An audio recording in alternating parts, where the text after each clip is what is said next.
How long have you been at the minus 1.25 now? Well, it's been about a year, but again, my dedication comes and goes. And especially I noticed, yeah, at toward the end of this last winter, it's just like I got so tired of looking at that sign because it was so miserable outside. Shovel the driveway as often as possible just to get outside. Then you're generating heat so you won't freeze to death, That's handy. That's when it's useful. below zero outside or something.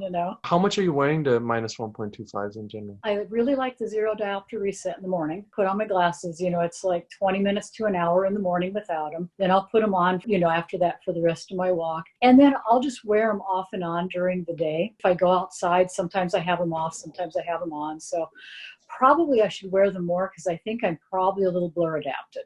And active focus, did you have any trouble finding that It initially? took me maybe 2 weeks at the very most, maybe less. I'm going to say conservatively, let's say 2 weeks before I had a good feeling that I was able to do it. 2 years ago, I went into the eye doctor and she kind of chewed me out. I mean, I talked about this on the forum a little bit ago, and I came back, I was really angry, but it's because she chewed me out because she's like, you can focus through every lens that I put in front of your eye, and you're not supposed to do that. And so I'm just like, oh, really? Oh, but inside I'm like, ha ha, optometrist, verified, active focus, baby. So, And that's another one that fascinates me because I've heard that argument before too. And yes, you are supposed to focus through every lens to a point, right? But that's the whole idea, is like your eyes can refocus through challenging situations, including lenses.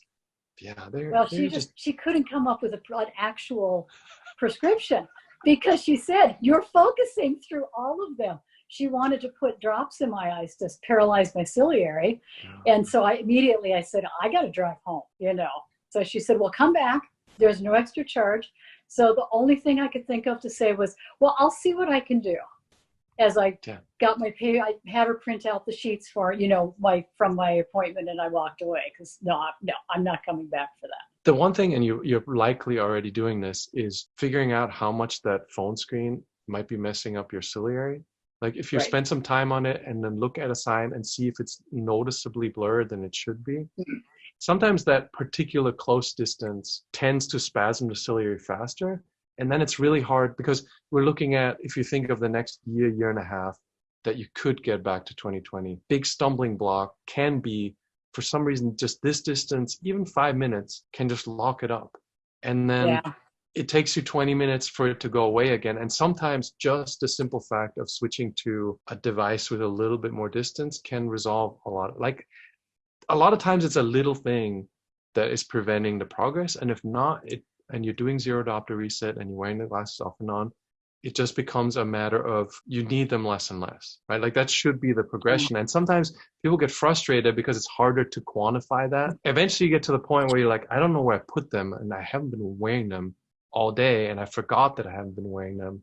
Like that's when you're getting to the point where more and more you're just putting them on at night or to watch a movie. And then gradually you get to the point where you just don't need them anymore. The full episode of this Shortsighted podcast and lots more episodes available back to 2020, along with hundreds of pro topic videos I made over the years, access to a private community forum with over 90,000 monthly member visits, tons of resources that you'll find only in Back to 2020.